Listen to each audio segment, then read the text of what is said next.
Strange Darling, a movie that I think you should go in blind. So if you haven't watched it and you're interested in watching it, skip this part because, yeah, Then why are we talking about it? Yeah, because we want to talk. We're just having fun, Tavi. We're just having fun. What if someo's driving and they want to watch it and they can't skip it? Then they need to crash their car right now to avoid listening to this. Because we're probably... we'll try to avoid spoilers, but it really is the kind of movie that you should go in blind, I reckon. That's how I went into it, and I do not regret that at all. Yeah. Yeah, really like this film. Yeah, you told me to watch this movie. I hadn't heard nothing about this movie except that it was a thriller, but you told me to go in pretty blind as well. The only thing I knew about this movie was that it's shot out of order and it's shot on 35mm film. But yeah, no, I don't regret watching this movie either. Did you know that it was the cinematography debut of Giovanni Ribisi? Yeah, the unobtainium guy. Yes, the unobtainium guy. Phoebe's brother from Friends. The guy who gets shot in Saving Private Ryan. Yeah, beloved character actor Giovanni Ribisi shot this film on 35mm. Very interesting. It's funny because I know that guy in a lot of stuff, but I actually struggle to remember what his standout roles are. All I know is you mentioned it already. It's unobtainium guy, unobtainium guy, and guy who gets shot in Saving Private Ryan. Yeah. That's all I can think of, which is kind of sad because it's been around for a while. He's a good actor, he did a good job. He's a good actor and a good cinematographer. It turns out. This film looks really good. So just a quick synopsis. This film is set in rural Oregon. The film focuses on a man and a woman who engage in a one-night stand that devolves into a cat and mouse game of murder. It's divided into 6 narrative chapters, arranged in non-linear order, as you mentioned. Yeah, pretty cool. Pretty cool film, pretty slick film. I think it toes that line of artsy and entertaining really well. Yeah, I think so. I think they're making a lot of use with their lower budget. It is kind of hard to talk about this movie without saying things for you to expect, but it is a pretty subversive film because the premise of it is actually quite simple, but then it's kind of not. I think this is what people were expecting when they were going to watch In a Violent Nature. Okay. And I remember from that review, traveling back in time again, that I think that movie was kind of trying to be too smart for its own good. But I have since watched some videos commenting on it, and I think someone's quoted the director saying look, I did shoot it in a pretty unique way, but it's not anything super groundbreaking. It shouldn't be it's not a super deep film. It's just I don't know whether that's him just trying to do oh shit, people think it's deep. Nah, it's just a slasher. Just enjoy it, just have fun. Yeah. So I think that's what he said. But I'm not sure this film is I mean, I only seen this once and it was a few weeks ago,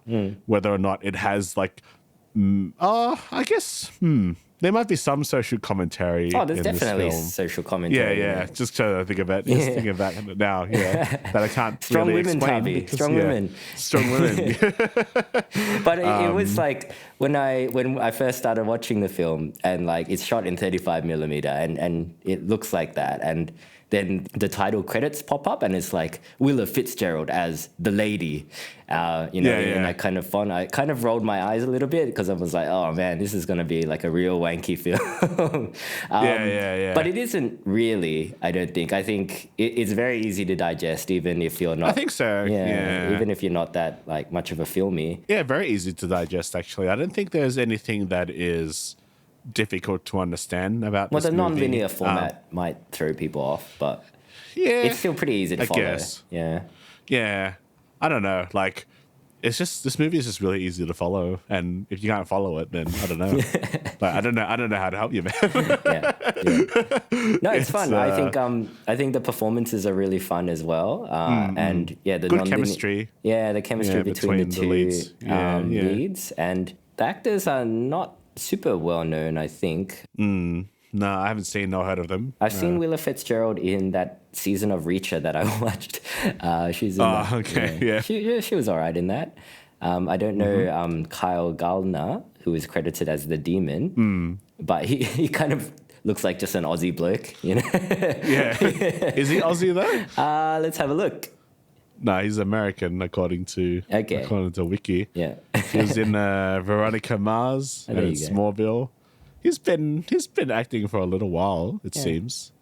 He's like around our age, Yeah, they both seem seasoned, but not like overly recognizable, I would say. Yeah. But yeah, they do a really good job. And I think the non-linear format of the story really lends well to the subversive nature of the narrative. I think like the themes that it touches on are not ham-fisted, I would say. Like it's kind of there, but like it's not the main point of the film.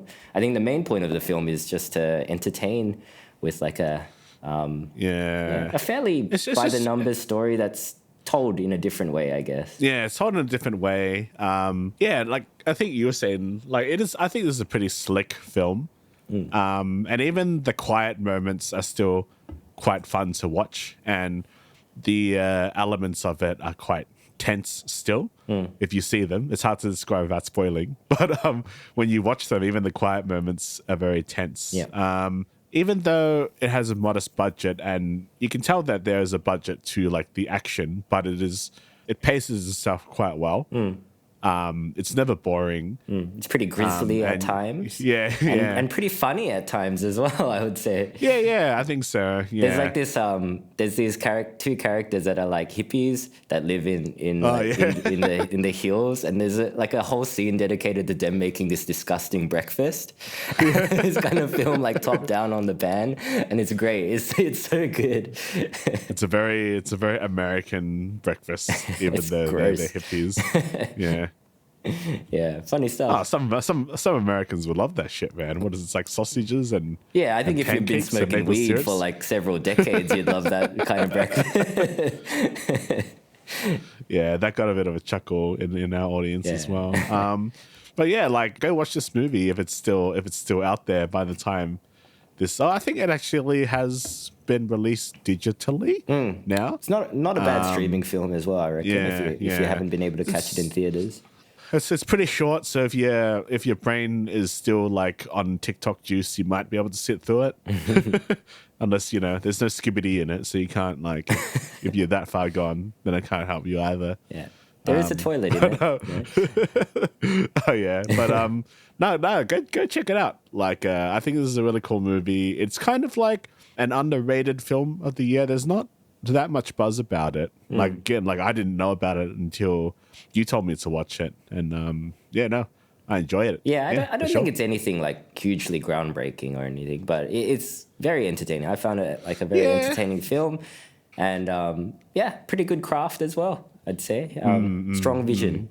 Well executed. Definitely, very strong vision. Good on you, unobtainian guy. You obtained the cinematography skills. Yes, and the director, JT Mollner, who I'm not familiar with. No, I haven't seen anything from him either. None of his stuff looks familiar to me, but maybe I should give it a go. Yeah, sure. All right, shall we move it along? Yeah.